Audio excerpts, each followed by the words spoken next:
गुरुर्ब्रह्मा गुरुर्विष्णु गुरुर्देवो महेश्वरा गुरुर्साक्षात् परं ब्रह्म तस्मै श्री गुरुवे नमः।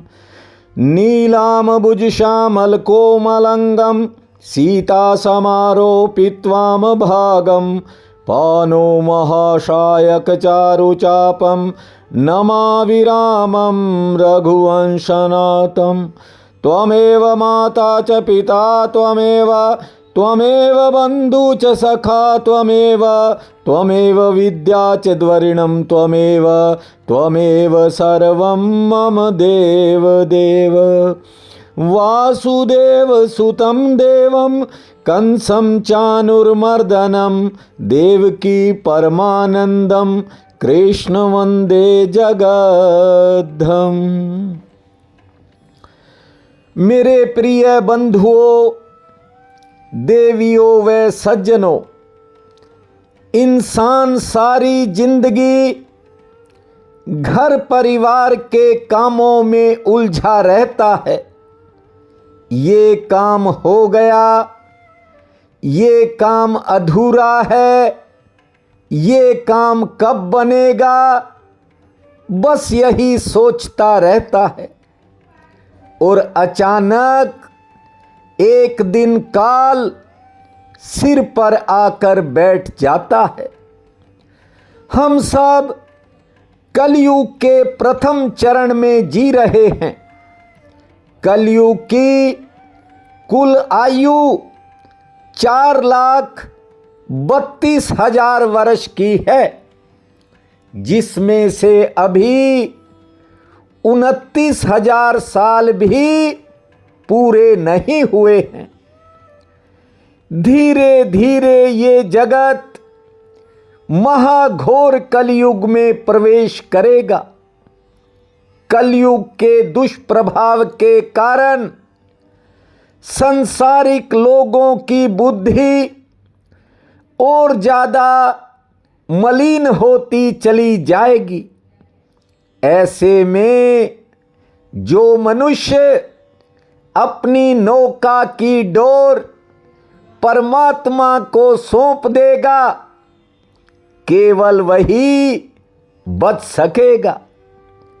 राजा परीक्षित बड़े ही धर्मात्मा राजा हुए। कुशल बुद्धि और अपने ज्ञान को आधार बनाकर वे प्रजा का पालन करते थे। जिस समय उन्होंने ऋषि शमीक के गले में मरा हुआ सांप डाला, उस समय उन्होंने अपने सिर पर सोने का राज मुकुट पहना था और इसी स्वर्ण मुकुट में कलयुग आकर बैठ गया था।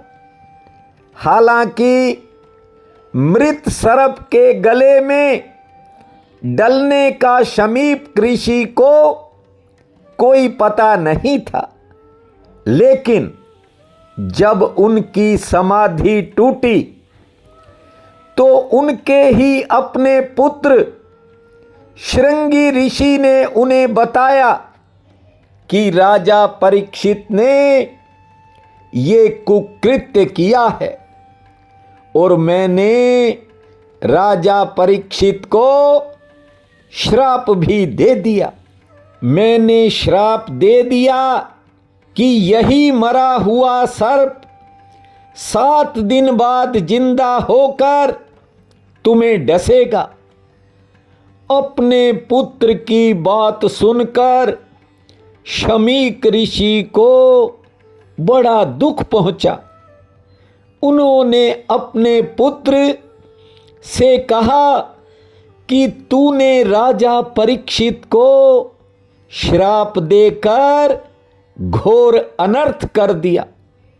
मूर्ख, तूने तो बहुत बड़ा पाप कर दिया।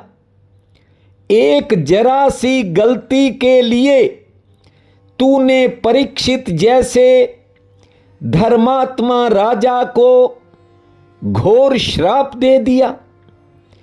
शमीक ऋषि ब्रह्मज्ञानी थे। उन्होंने अपने पुत्र से कहा कि राजा परीक्षित ने यह गलती जानबूझकर नहीं की। जब राजा ने मेरे गले में मरे हुए सांप को डाला, उस समय राजा कलयुग के प्रभाव में था। तुझे पता नहीं बेटा, राजा परीक्षित अपनी प्रजा को पुत्र जैसा प्रेम करते हैं और उनके राज्य में हम सब जप तप और यज्ञादि निर्भीकता से करते हैं। यदि राजा परीक्षित नहीं रहे तो अधर्म का साम्राज्य कायम हो जाएगा। तूने तो राजा को श्राप देकर घोर अपराध कर दिया। इधर शमीक ऋषि पुत्र द्वारा दिए श्राप का पश्चाताप कर रहे थे और उधर राजा परीक्षित जब अपने महल में पहुंचे और अपने कक्ष में उन्होंने अपना राज मुकुट उतारा तो कलयुग का प्रभाव खत्म हो गया। राजा के भीतर ज्ञान की ज्योति जल गई। राजा सोचने लगा कि मैंने एक निर्दोष ऋषि के गले में मृत सर्प डालकर घोर पाप कर दिया। राजा अभी सोच ही रहा था कि उनके कक्ष में शमीक ऋषि के एक शिष्य ने प्रवेश किया। शमीक ऋषि द्वारा भेजे गए शिष्य ने कहा कि ऋषि कुमार ने हे राजा आपको श्राप दे दिया है। आज के 7वें दिन तक्षक सर्प आपको डस लेगा। उस शिष्य की बात से राजा परीक्षित घबराए नहीं, बल्कि उन्होंने शिष्य को बैठने के लिए एक सुंदर आसन दिया और कहा, ऋषि पुत्र ने मेरे जैसे पापी को श्राप देकर बड़ा उपकार किया है। ऋषि पुत्र ने मेरे पर उपकार किया है, मुझे तो इससे भी बड़ा दंड मिलना चाहिए था। जानते हो, राजा परीक्षित ने पहले तो उस शिष्य का सम्मान किया, फिर उसे विदा करते समय राजा ने कहा कि जाकर कह देना कि मैं ऋषि पुत्र का बड़ा आभारी हूं। राजा ने हाथ जोड़कर उस शिष्य को विदा किया। देखिए, गलती किसी से भी हो सकती है। इंसान गलतियों का पुतला है, लेकिन इंसान की बड़ी कमजोरी यह है कि वो अपनी गलती को मानता नहीं है। मानना तो छोड़ो, मौजूदा समय में उल्टा चोर कोतवाल को डांटे जैसी बातें हो रही हैं। मैं आपको बता दूं, अधिकांश परिवारों में कलह का कारण यही है कि कोई अपनी गलती को मानने के लिए राजी नहीं है, बस दूसरे पर दोष मढ़ने को लोग तैयार बैठे हैं। इसी कारण छोटी छोटी बातें महाभारत का रूप ले लेती हैं। देखिए, पहले कारोबार की उठा पटक का गुस्सा। व्यापारी व्यक्ति दिन भर 1000 तरह के उतार चढ़ाव देखता है। घर से निकलता है, मनोस्थिति कुछ और होती है। घर लौटता है, मन कुछ और होता है। ऐसे ही नौकरी में यदि किसी सहयोगी से, किसी अधिकारी से कोई बात हो गई तो आदमी बाहर के गुस्से को घर ले आता है। पत्नी पर क्रोध करता है और पत्नी को घटना का कोई पता नहीं कि व्यापार में क्या हुआ या ऑफिस में क्या हुआ। वो तो पतिदेव के रवैये को देखकर उल्टा सीधा बोल देती है। जानते हो, दोनों के घमासान को देखकर हालांकि छोटे बच्चे तो कोने में दुबक कर बैठ जाते हैं, हालांकि दोनों उनको बाहर भी खींचते हैं, और यदि बच्चे बड़े हों तो उन्हें सामने लाकर एक दूसरे पर आरोपों की बौछार होती है। जरा सी बात पर घर की कीमती चीजों की तोड़फोड़ हो जाती है, और फिर झगड़े में करीबी लोगों और रिश्तेदारों की एंट्री होती है। इतना ही नहीं, बहुत बार तो छोटे छोटे झगड़े कानून की शरण में चले जाते हैं। एक झूठे अहम के कारण रिश्ते भी टूट जाते हैं। बात कुछ नहीं होती, हो कुछ और जाता है। सीखने के लिए एक छोटा सा दृष्टांत काफी है। देखिए, उधर शमीक ऋषि पश्चाताप कर रहे हैं और इधर राजा परीक्षित मन में सोच रहे हैं कि मेरे से गलती ही नहीं, बड़ा पाप हो गया। यहां तो सब्जी में नमक मिर्च कम या ज्यादा हो जाए तो तलवारें खिंच जाती हैं।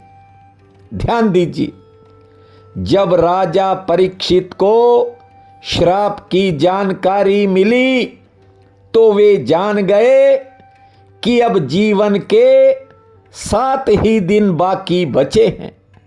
राजा ने उसी क्षण संकल्प ले लिया कि बचे हुए 7 दिन भगवान को, नारायण को समर्पित कर दूंगा। गोविंद मेरो है, गोपाल मेरो है, गोविंद मेरो है, गोपाल मेरो है। भजो गोविंद मेरो है, गोपाल मेरो है, गोविंद मेरो है, गोपाल मेरो है। अरे बांके बिहारी नंदलाल मेरो है। भजो गोविंद मेरो है, गोपाल मेरो है, गोविंद मेरो है, गोपाल मेरो है। इस संसार में लोग मरते दम तक तिजोरी की चाबी अपने साथ लेकर सोते हैं। कहते हैं, बेटा, हमारे जाने के बाद सब तेरा ही तो है, बस हम तो थोड़ी देखभाल कर रहे हैं, क्योंकि जमाना बड़ा गलत है। तू अभी बच्चा है, यहां तो अपने ही ठगने की फिराक में है। ध्यान दीजिए, राजा परीक्षित ने शिष्य को विदा करते ही सभी फैसले तत्काल लिए। उन्होंने उसी समय अपने पुत्र जन्मेजय का राज्याभिषेक कर दिया, गद्दी पर बैठा दिया और अपने समस्त राजसी वस्त्र उतार कर रख दिए। केवल एक चीर वस्त्र धारण किया और गंगा नदी के तट पर जाकर बैठ गए। राजा परीक्षित ने एक पल गंवाना भी उचित नहीं समझा। उन्होंने अपनी तमाम आसक्तियों को त्याग दिया और अपने आप को भगवान श्री कृष्ण की भक्ति में लीन कर लिया। देखिए, उनके त्याग और संकल्प का प्रभाव आपको सुनाता हूं। उसी समय जब वे गंगा नदी के तट पर पहुंचे हैं तो उसी वक्त ऋषि मुनियों का आगमन शुरू हो गया। अरिष्टनेमि, अत्रि, वशिष्ठ, च्यवन, पराशर, अंगिरा, विश्वामित्र, भारद्वाज, भृगु, गौतम, उतथ्य, मेधातिथि, पिप्लाद जैसे और बड़े ऋषि मुनि वहां दर्शन के लिए आ गए। राजा परीक्षित के त्याग की चर्चा तीनों लोकों में फैल गई। स्वयं महर्षि वेदव्यास और देव ऋषि नारद जी भी राजा परीक्षित के दर्शन करने को गंगा के तट पर पहुंचे हैं। राजा परीक्षित ने समय के अनुकूल ऋषिगणों को आसन दिए, उनके चरणों की वंदना की और कहा कि मेरा सौभाग्य है कि मैं आप जैसे देवता तुल्य ऋषि मुनियों के दर्शन कर रहा हूं। ऋषि मुनियों के चरणों में गिरकर राजा परीक्षित ने कहा कि मैंने सत्ता के नशे में चूर होकर परम तेजस्वी शमीक ऋषि के प्रति अपराध किया है। इसके बावजूद आप सभी यहां पधारे हो, ये आपकी महानता है।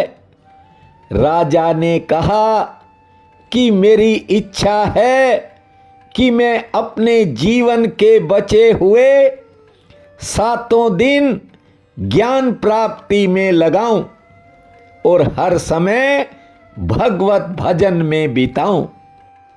श्री कृष्ण गोविंद हरे मुरारी, हे नाथ नारायण वासुदेवा। श्री कृष्ण गोविंद हरे मुरारी, हे नाथ नारायण वासुदेवा। हे नाथ नारायण वासुदेवा, हे नाथ नारायण वासुदेवा।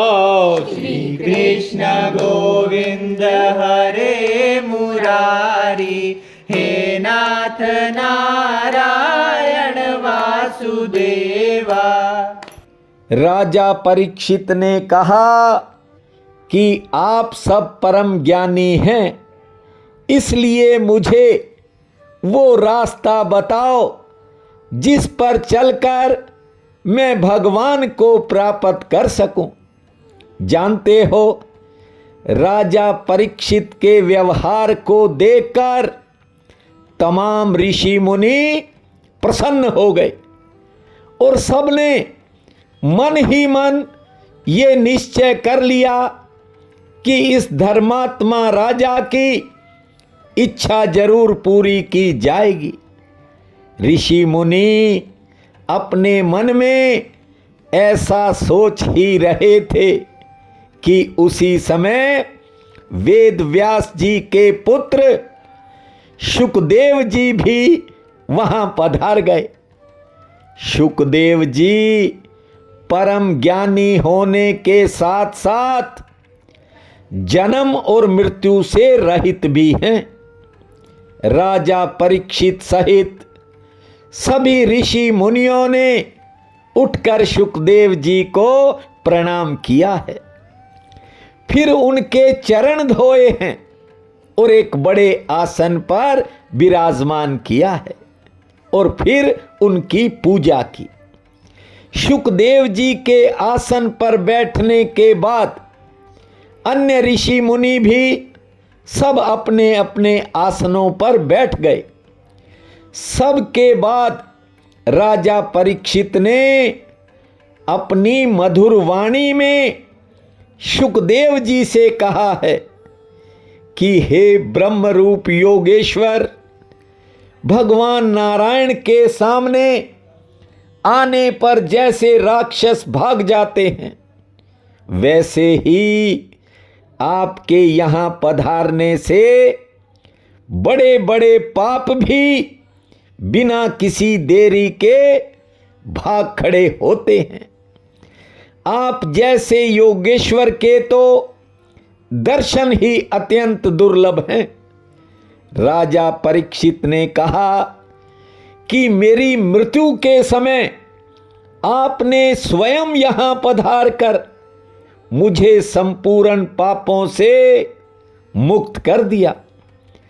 आप तो योगियों के गुरु हैं, इसलिए आप मुझे ये बताएं कि मरणासन्न प्राणी के क्या कर्तव्य होते हैं। मुझे कौन सी कथा सुननी चाहिए, किस देवता का जप करना चाहिए, कौन सा अनुष्ठान और कौन सा भजन करना चाहिए। ध्यान दीजिए, राजा परीक्षित बड़ी बात कह रहे हैं, बड़े प्रश्न पूछ रहे हैं।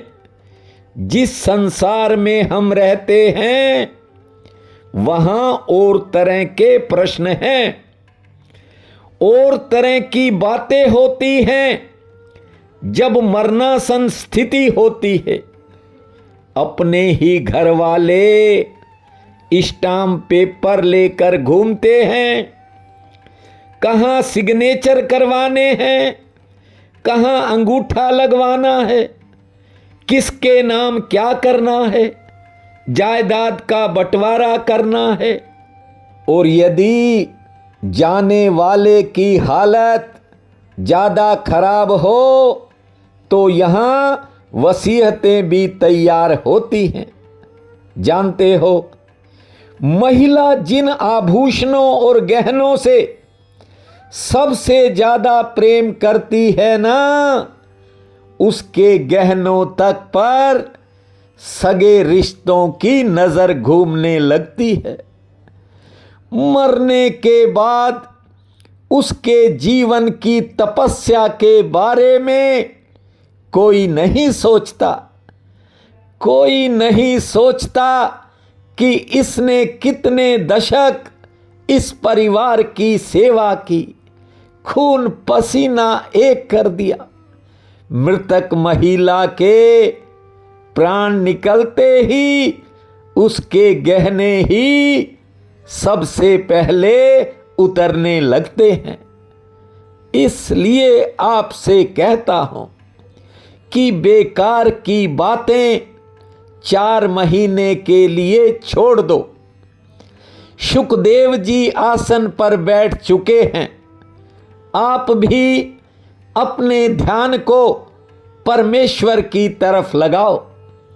यहां कुछ परमानेंट नहीं है, वक्त के साथ सब बदल जाएगा। धर्म पत्नी कल मुझे पूछ रही थी कि भागवत तो 7 दिन में पूरी हो जाती है, 8वें दिन भंडारा हो जाता है, और आप इसे कब खत्म करोगे। मैंने उससे कहा राजा परीक्षित को केवल 7 दिन ही मिले थे, इसलिए शुकदेव जी ने उसे 7 दिन में पूरा कर दिया। मेरे सुनने वालों के पास अभी सालों साल पड़े हैं, इसलिए मैं उन्हें आराम से सुनाऊंगा, उनके आंगन में पहुंचकर सुनाऊंगा।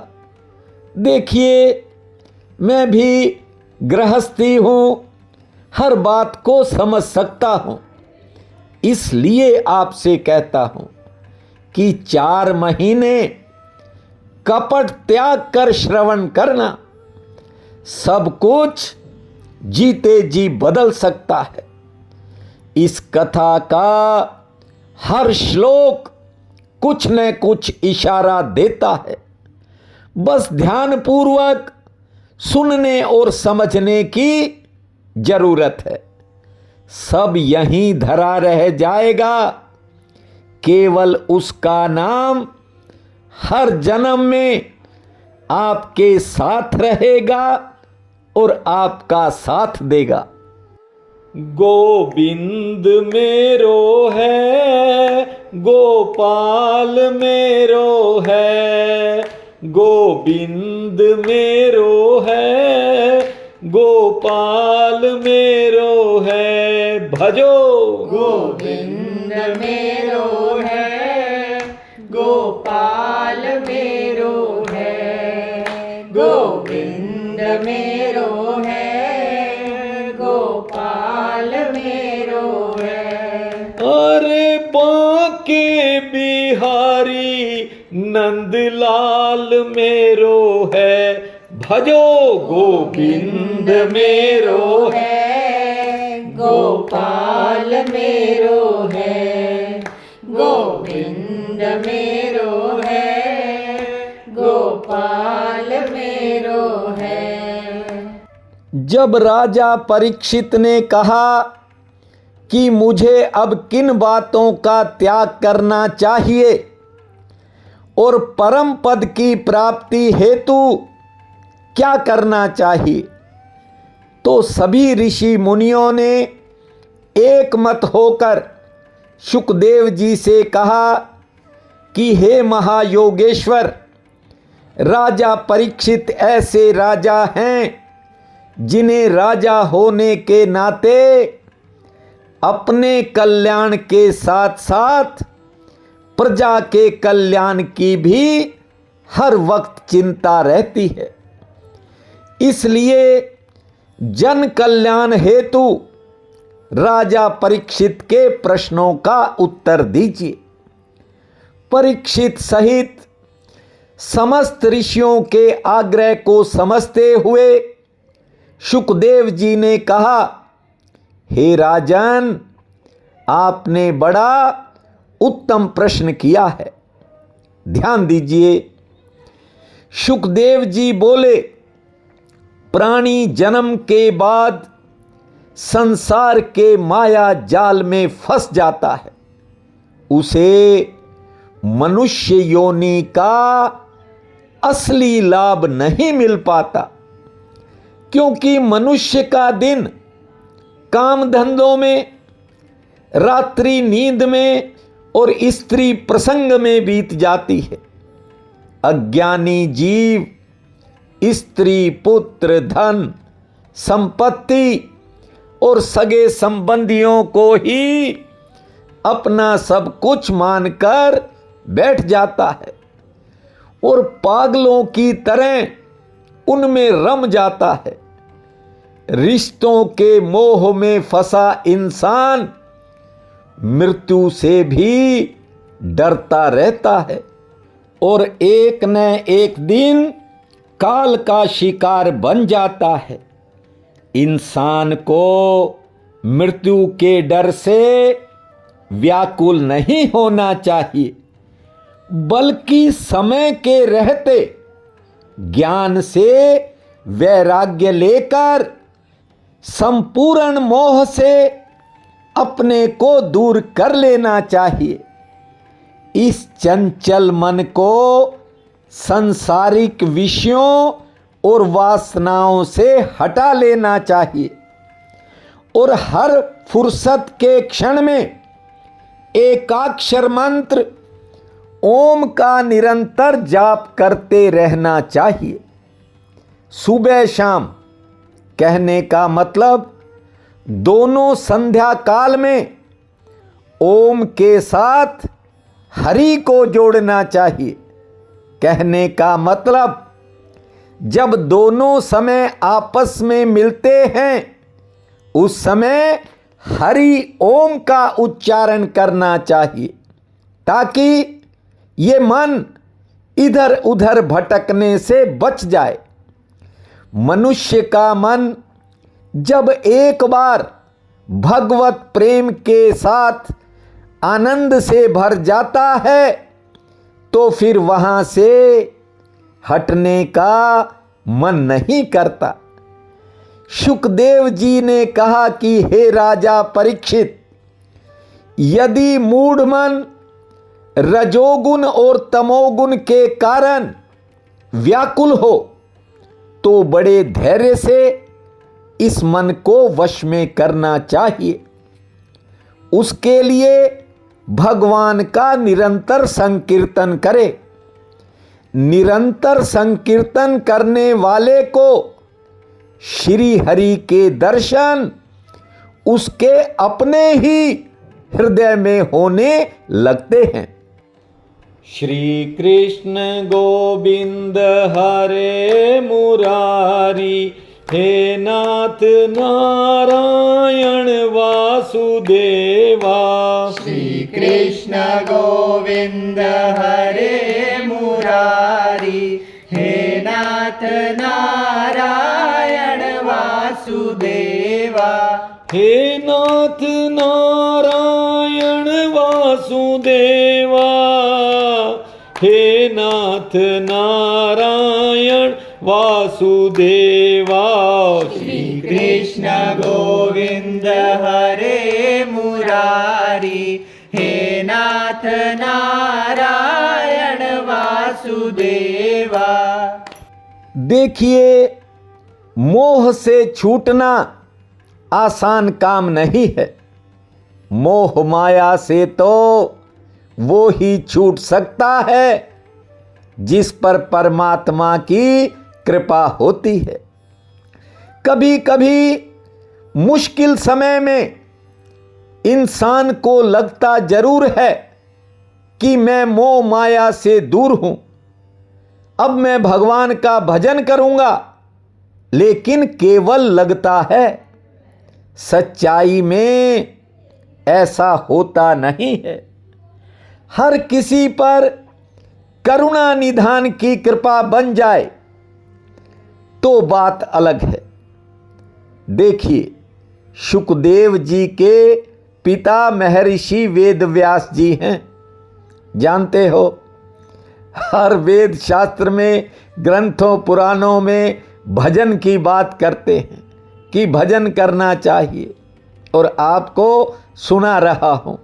देखिए, जो शुकदेव जी हैं वे बड़े सुंदर थे। श्री कृष्ण का भजन करते करते कृष्ण स्वरूप ही हो गए थे। उनके कोमल शरीर का पूरा वर्णन भागवत में है। आगे चल के विस्तार से सुनाऊंगा। लेकिन शुकदेव जी जैसे ही जवान हुए, एक दिन घर से निकल गए। अब ममता देखिए, कहने में और करने में बड़ा फर्क होता है। अब जवान बेटा घर से निकल करके जंगल में चला गया और महर्षि वेद व्यास जी भी पुत्र को खोजने वन में निकल पड़े। चारों वेदों, 18 पुराणों, 1,00,000 श्लोकों की श्रीमद् भागवत और महाभारत के रचयिता महर्षि वेद व्यास जी, ये भी मोह से बच नहीं पाए। जब वन में पुत्र दिखाई पड़ा, दौड़ रहे हैं, बेटा रुक जाओ, लेकिन सुखदेव जी नहीं रुके। वे तो झाड़ियों के पीछे जाकर छिप गए। जब व्यास जी ने आवाज लगाई कि बेटा कहाँ हो, हा पुत्र, हा पुत्र, तो झाड़ियों में छिपे उनके पुत्र भी कह रहे हैं, हा पुत्र, हा पुत्र। जब भगवान सुखदेव जी ने ऐसा कहा तो व्यास जी ने पूछा कि हम तुम्हारे पुत्र कैसे हुए। पिता की बात सुनकर, पिता का मोह देखकर महायोगेश्वर सुखदेव जी कहते हैं कि कितने ही जन्मों में हम आपके पिता थे और आप हमारे पुत्र रह चुके हो। ये बात अलग है कि इस जन्म में आप हमारे पिता हो। उनका कहने का अर्थ है कि जन्म जन्मांतर में संबंध बदलते रहते हैं। जो नोट आज आपकी जेब में है, वो नोट न जाने कितनी जेबों से होकर गुजरा होगा। इसलिए अपना मानने की भूल मत किया करो। ये जो संबंधों का जाल है, इसके पीछे मत दौड़ो। अपने पिताश्री को कहा है सुखदेव जी ने। उन्होंने कहा, जितना आप मेरे पीछे दौड़ने में मेहनत कर रहे हो, यदि उतना परिश्रम परमात्मा के पीछे दौड़ने में कर लोगे तो बेड़ा अपने आप पार हो जाएगा। गोविंद मेरो है, गोपाल मेरो है, गोविंद मेरो है, गोपाल मेरो है, भजो गोविंद मेरो है, गोपाल मेरो है, गोविंद मेरो है, गोपाल मेरो है। अरे बांके बिहारी नंदलाल मेरो है, भजो गोविंद मेरो है, गोपाल मेरो है, गोविंद मेरो है, गोपाल मेरो